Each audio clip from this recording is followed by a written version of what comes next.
السلام عليكم، معكم إيلين الظفيري من قناة إيلين الظفيري تيرو. اليوم راح أتكلم عن حبيبك. هل يبادلك نفس المشاعر؟ هل إنه هو وجد كل ما هو يبحث عنه فيك؟ هل يخونك وعنده علاقة؟ أم هل هو يعيش في الماضي مثلا؟ حتى لو كان أنتم مستمرين في العلاقة، هل هو يعيش في الماضي؟ هل دخل في علاقة جديدة؟ هل يفتقدك في غيابك لما تزعلون، لما يعني تتباعدون عن بعض لأي سبب كان، أو إنه أنتم حاليا مبتعدين أو منفصلين عن بعض؟ تفكيره وخطواته بالنسبة لمستقبل هذه العلاقة إيش راح يصير؟ خليني أشوف أول شيء، هل يبادلك نفس المشاعر؟ طبعا نسيت أحط لكم الأحجار، وطبعا الأحجار عندي الحجر الأخضر وعندي الحجر البراون، أخضر وبراون. راح أبدأ مع البراون وأشوف هل يبادلك نفس المشاعر، هل يبادلك نفس المشاعر. واضح جدا انه حبيبك يعني اثبت لك، انا اشوف انه هو اثبت لك اساسا الكثير من المشاعر، اثبت لك اياها بالدليل القاطع، سواء كانت زين او مو زين. المهم انا اشوف هذا الانسان اثبت لك، وفي ادله كثيره تقدر تعرف من خلالها مشاعر الحقيقيه. وانت اعرف الناس، يعني ما تحتاج احد يقول لك هو بالضبط شي يفكر، لانه في ادله واكثر من دليل عن قيمتك عند هذا الشخص وعن مشاعره الحقيقيه. خليني بعد اوضح اكثر. أنا أشوف حبيبك أصلا يستخدم أسلوب المراقبة والمتابعة بشكل مكثف. ممكن هو مخترقك بأي شكل من الأشكال، ممكن مستمر أنه يتابعك وين ما تروح أو عبر مواقع السوشيال ميديا. فهو بصراحة أشوفه يعني كأنما بالنسبة إلى أنت شيء واضح تماما. عرفك من خلال مشاعرك اتجاهها، عرفك من خلال المشاكل اللي مريتوا بيها، عرفك من خلال مواقفك، عرفك من خلال ردودك، عرفك من خلال الكثير من الأشياء اللي صارت بيناتكم. فأنت واضح بالنسبة له. طاقة المراقبة رهيبة عندك، يعني بصراحة رهيبة. يعني كل الكروت تقول انه هو يراقب ويتابع ويراقب ويتابع، شيء رهيب. يعني شوفوا ايش قد كمية المراقبة.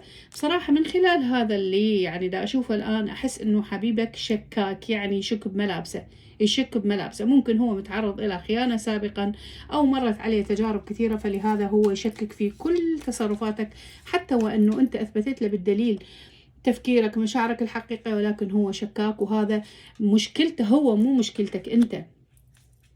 طبعا هو يعني بلغك قبل، بلغك بأنه هو مثلا عنده أشياء هو يؤمن فيها، يمكن تختلف عنك، يمكن بيناتكم فرق بالعمر، يمكن بيناتكم فرق بالمجتمعات أو بالتربية أو بالأفكار. فهو بالنسبة له يريد يمشيك حسب قوانينه ومثل ما هو يحب. مرات إذا أنت حاولت تقنع ببعض الأشياء يقول لك أنا ما أؤمن بهذه الأمور، أنا ما أحترم هذه الأشياء، أنا ما أحب هذه الأشياء.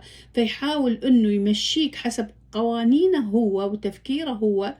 وبصراحة أنا أشوفه شوية قديمة أفكاره، يعني إنه ما قاعد يتواكب ويا الأشياء يعني اللي قاعد تصير الآن، أو ما قاعد يسوي أبديت لأفكاره، وماشي على ستايل هو ما يتناسب في هذا الوقت. يعني أنا أشوفه هالشكل. طيب هل هو يعيش في علاقة مر فيها في الماضي، أم إنه هو يعني عنده علاقة جديدة؟ أنا أشوفه بكل الأحوال يعني من نوع الشخصية اللي حيل مسيطر عليك وعلى أفكارك، وأشوفه هو اللي يقودك وهو القيادي وهو اللي يمشيك، وأنت مقتنع يعني عن قناعة تامة. هو ما جابرك على فكرة، بس هو علمك أنه على الطاعة وعلى تقبله مهما كان. فأنت أصلا وأساسا تدري أنه هو شنو كان عنده من أمور، وعادي وقابل وماشي. لطالما أنت تجهل الكثير من الأمور، بصراحة لطالما أنت تجهل الكثير من الأمور اللي تخص حبيبك واللي ما تعرفها أصلا. في أبواب مسكرة ما انفتحت قدامك في هاي العلاقة، ما مكتشفها، ما تعرف الأسرار، ما تعرف شكو ماكو، بابه مسدود، ما تدري شكو ما وراء هذا الباب إيش. أنت مجرد اللي ظهر لك أشياء بسيطة عن هذا الإنسان، واللي ما تعرف بعد أسرار كثيرة هو ضامها عنك.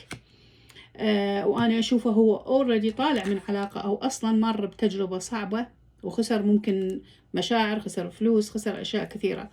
فبصراحة أنه ما يفكر بالماضي، لا، أنا أقول لك هو يفكر بالماضي، ويتألم عشان الماضي. في علاقة هي كانت عند هذا الإنسان، يا أما هو يكون عنده بيت يعني عائلة وانتهت، أو أنه كان عنده علاقة قوية جدا وانتهت. فحبيبك already عنده الكثير من الذكريات المؤلمة، فهو شئت أم أبيت هو يقعد يفكر بالأشياء وتفرض الأشياء نفسها عليه، وتفرض الذكريات والصور من علاقته القديمة إيش ما كان نوعها، تفرض نفسها على أفكاره وتختطفه منك أنت. even حتى لو كان جالس معك يهرب إلى عالم آخر ويفكر. ما أعرف ليش كثير من الأشياء أتذكره بالماضي بشكل قوي. ممكن لأنه مرات الإنسان كل ما عمق بجرحنا نتذكره أكثر. ليش؟ لأنه الألم راح يبقى مستمر، وحتى أن اندمل الجرح يبقى الأثر واضح إلى آخر يوم بحياتنا.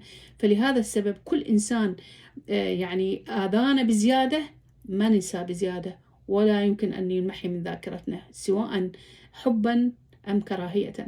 فالمهم هذا الشخص عنده ما يؤلمه ويتذكره باستمرار.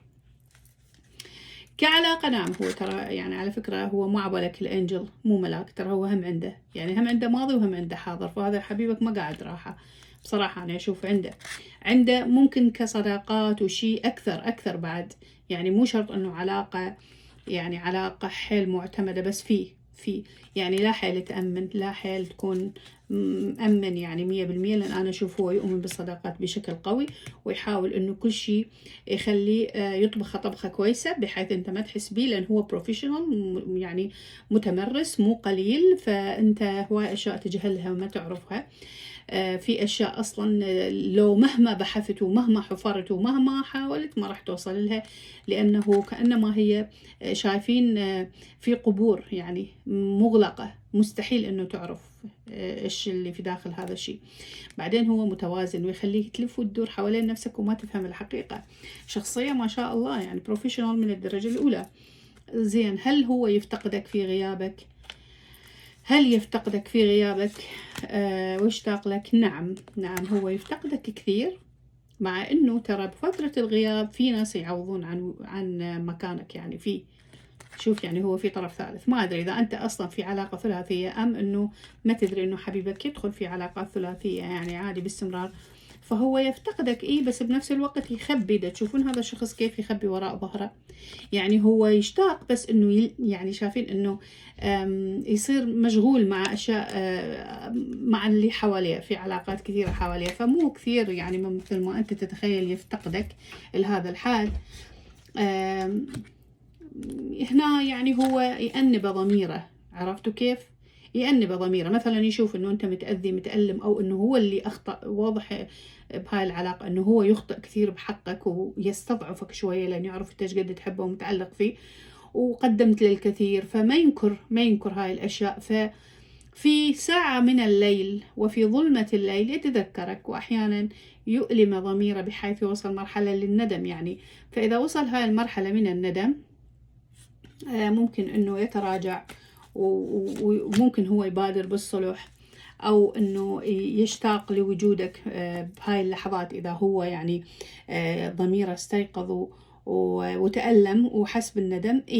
بس هو مو دائما. شوفوا مرات يروح يسوي نفسه بزي مشغول مع علاقات جديدة واصدقاء او اللي حواليه، ومرات لا غصبا عنه تصعد حيل مشاعر الاشتياق فتجبر انه يتراجع عن موقفه. خاصة يعني يحتاجك، يحس بالوحدة لما انت بعيد، لانه انت تطيع عالم اخر يعني. زين، هل وهذا طبعا اللي يقول لك انه هو حيل يشتاق لك، هذا الكرت شوق. وايضا هو يعني في البعد، خاصة لما تبتعد عنه حيل يحس مكانك خالي ما في احد، فانه يحن لك ويشتاق لك. وهذا طاقة الهوائيين وطاقة الدلو. ايضا هل انه هو يفكر شيء للمستقبل، انه يتخذ خطوة في هذه العلاقة؟ بصراحة هو بطيء شوية، بطيء في اتخاذ القرارات. يعني انه يحاول دائما، تحس هذا الانسان يعني وبعدين وش يريد. فأني شايفة انه من بعد فترة طويلة اللي ممكن علاقتكم تتجاوز. يجوز ما اعرف، عندي رقم 3، قد يكون 3 أشهر 3 سنين اذا انتم متجاوزين. فممكن جدا انه يتخذ خطوة قوية ويفاجئك بهاي الخطوة. هذا اللي ناوي عليه. انه يتخذ خطوة قوية جدا للمستقبل. قد تكون ارتباط، زواج، ترسيم علاقة، تغيير احداثيات العلاقة والمشاعر بشكل قوي. ممكن هو شاف نفسه تردد فترة طويلة، وانه قال لازم يحسم الموضوع لانه خلاص بلا ما اظل متردد فترة طويلة. وبعدين هنا عنده يعني هاي صحوة الضمير، التوحد مع الذات، معرفة الله، التوبة، التراجع، اشياء كثيرة يعني. وهذا برج العذراء طبعا. فهو يحس انه انت قاعدة قوية بالنسبة له، انت الجذور، انت اللي مستحيل انه يقدر يتوازن بغيابك. فلهذا السبب هو يفضل انه يكون معاك، وراح يختار انه يكون معاك. خليني اشوف الطاقات اللي دخلت معاي. طبعا قلت لكم هي ما راح تاثر شيء، بس مجرد انه اذكركم. طبعا دخل معي العذراء، دخل معي طاقة الجدي، والسرطان ايضا دخل معانا، دخل الدلو، طاقة الحمل، ايضا دخل معانا الميزان والقوس والاسد. تقريبا يعني اشوف هذه يعني تقريبا هذه ممكن الجوزاء ايضا. هذه الطاقات اللي شفتها دخلت معانا في هذه القراءة. الآن راح أشوف الحجر الآخر اللي هو الحجر الأخضر. أوكي، أشوف الحجر الأخضر. وهل يبادلك حبيبك، هل يبادلك يعني نفس المشاعر؟ هل إنه وجد فيك كل ما يبحث عنه؟ هل يبادلك نفس المشاعر؟ أنا أشوف حبيبك مندفع لك من البداية، طاقته طاقة اندفاع اتجاهك حلوة يعني. أشوفه أنه مستمر معك بالحب، حتى وأنه صارت بيناتكم مشاكل، زعلتوا، تعاركتوا، اتس اوكي. بس أنا أشوف كمشاعر، كإحساس، هو يعني لا تزالون أنتم بنفس الاندفاع يعني.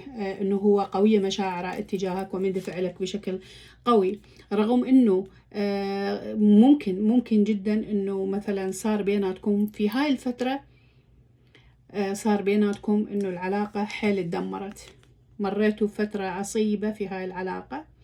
ممكن عين صابتكم، ممكن أحد اتدخل، بس أنه أشوف في طاقة انهيار صار في العلاقة. فهذا الشيء أقلقك بشكل قوي. طبعا واضح أنه يعني حبيبك تراجع أو حس بشيء، أو ممكن هو شاف شيء بالرؤيا، ممكن هو دعا ربه، ممكن أنت دعيت، ممكن أنت شفت بالرؤيا. فكأنما كنت خايف أنه يصير هذا الشيء، أو أنه من خلال الرؤيا اكتشفت شيء معين أو حقيقة معينة. فأشوف أنه العلاقة الآن شوف هي حلوة وقوية، وممكن يكون بعضكم متزوجين أو أنه متمسكين ببعض جدا، ولكن سبحان الله بلحظة بدون مقدمات بدون أي شيء انهارت العلاقة، صار بعد، صارت مشاكل، صار شيء. طبعا واضح جدا أنا أشوف طاقة اللص. ممكن أحد دخل بعلاقتكم ودمر علاقتكم، هذا الشخص ومنكم وبيكم، يا صديق حيل قريب، يا من العائلة، من عائلتك أو من عائلته، أو من الأصدقاء المقربين اللي يعرف كل أسرار العلاقة. يا أما فضح أسرار تخصك أو أسرار تخص حبيبك وسوى مشاكل بيناتكم، أو نقل بيناتكم كلام. بس أنا أشوفه عموما شخص متطفل، يعرف أشياء ما حد يعرفها بس أهل البيت.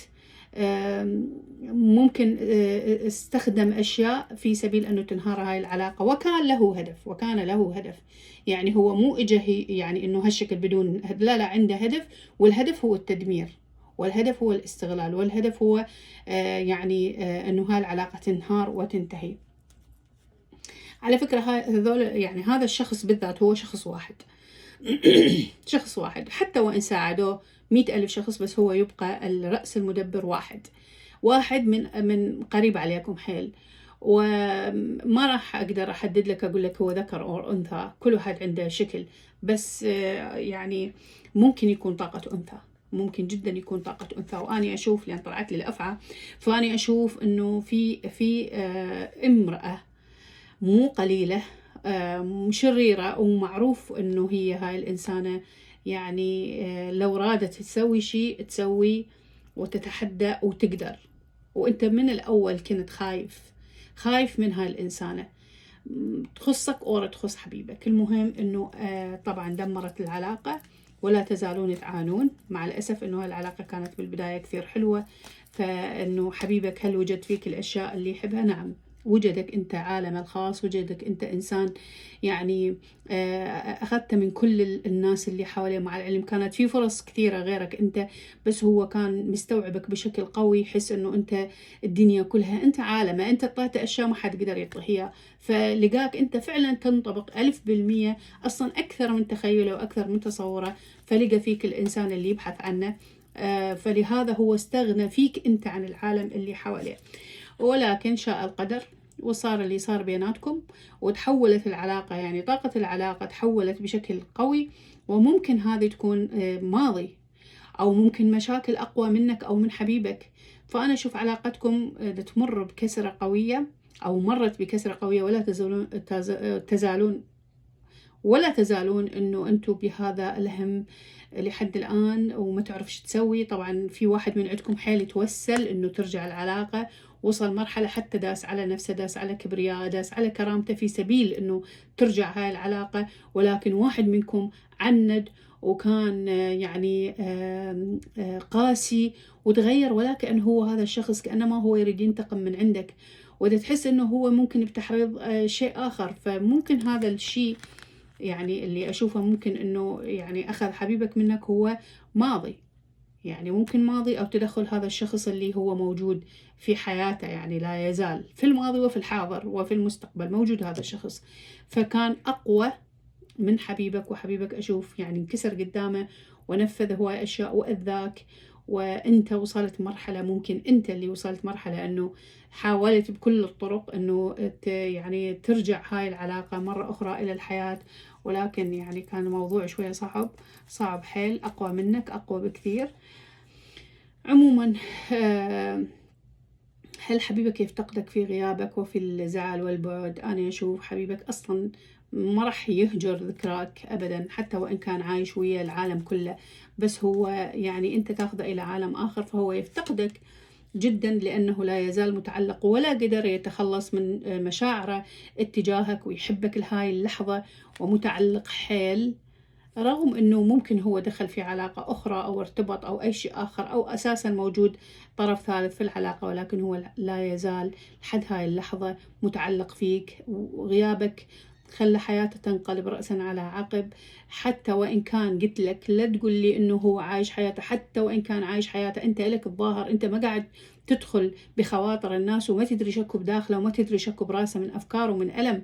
فلا تقول لي إنه هو متونس ومرتاح وعايش حياته بالعرض وبالطول. إيه عايش طبعا، هو لازم يعيش، وأنت هم عايش، أنت هم قاعد تروح للدوام وتاكل وتشرب وتنام وتتعامل مع الناس اللي حواليك، ولكن أنت متألم، فهو هم متألم، هو هم مثلك، ممكن تمر عليه لحظات ما يقدر ينام. فهو لا يزال حد هذه اللحظة حبيبك متعلق فيك جدا. ويعرف، طبعا هو يعرف انه في طرف ثالث،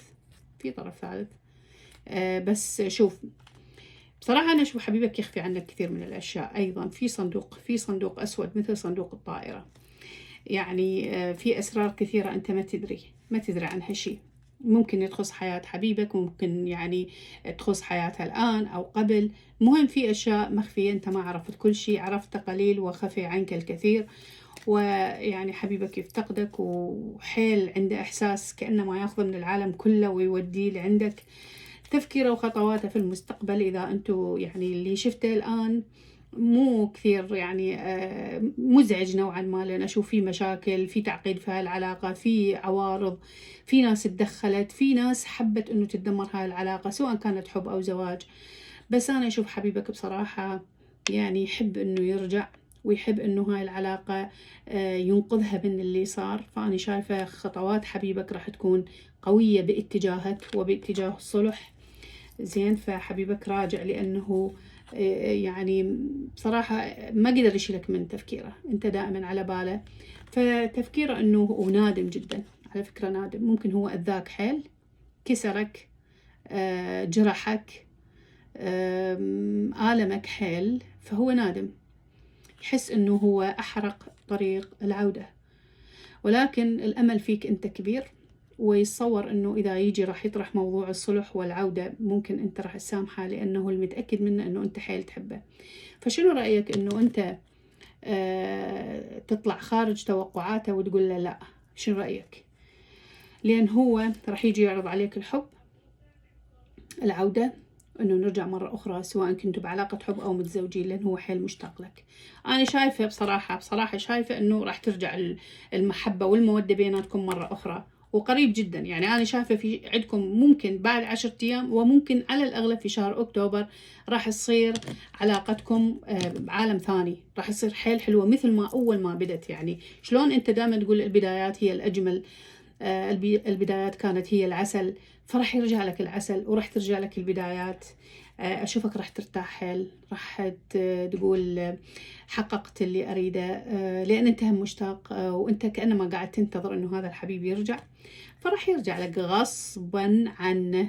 بس انتظر شوية، لأن هو راجع، لأن هو أصلا دا يعترف مع نفسه أنه أنت ما أذنبت، انه انت كل شيء ما سويت، هو اللي كان صاحب الذنوب، فهو راح يكفر عن ذنوبه. ومن ضمن هاي التكفيرات اللي راح يسويها هو العودة إلك والاعتذار منك. فانتظر العودة وانتظر الاعتذار. طبعا شوفوا، هاي القراءة تشمل الناس اللي فعلا انظلمت وتأذت. أما إذا أنتوا لسانكم مترين وتكلمتوا طالع نازل وسبيتوا ومدري ايش سويتوا، فطبعا أكيد بيناتكم ثارات حتصير. أما الفئة القليلة من عندكم الآن اللي في القراءة اللي يدرون ومتأكدين إنه هم ما سووا شيء وما قالوا شيء وما تجاوزوا، فهم هذول اللي راح يجي يعتذر من عندهم. أما إذا أنت كلمت أشكال وألوان وسبيت ولعنت ومدري إيش سويت، فيعني بعد أنت والحظ، الله أعلم. خليني أشوف الطاقات اللي دخلت معاي. طبعا دخلت معانا طاقة مائية، ودخل معايا الدلو، ودخل معايا طاقة حيل قوية من الأبراج النارية، أو ممكن هذا يكون يعني حمل. أيضا دخل معانا الجدي والثور والميزان والعذراء، وحيل داخل ويانا الطاقة النارية بشكل قوي. وأيضا دخل معنا السرطان. الظاهر يعني هالقد ما طلعت لي كروت النار، فطاقة نار، يعني طاقة عصبية، طاقة غضب، طاقة انتقام، طاقة حقد، طاقة ألم، طاقة أشياء تحترق في داخلك، أنت متأذي حيل. فإن شاء الله الله ينصرك، وأشوفكم على خير.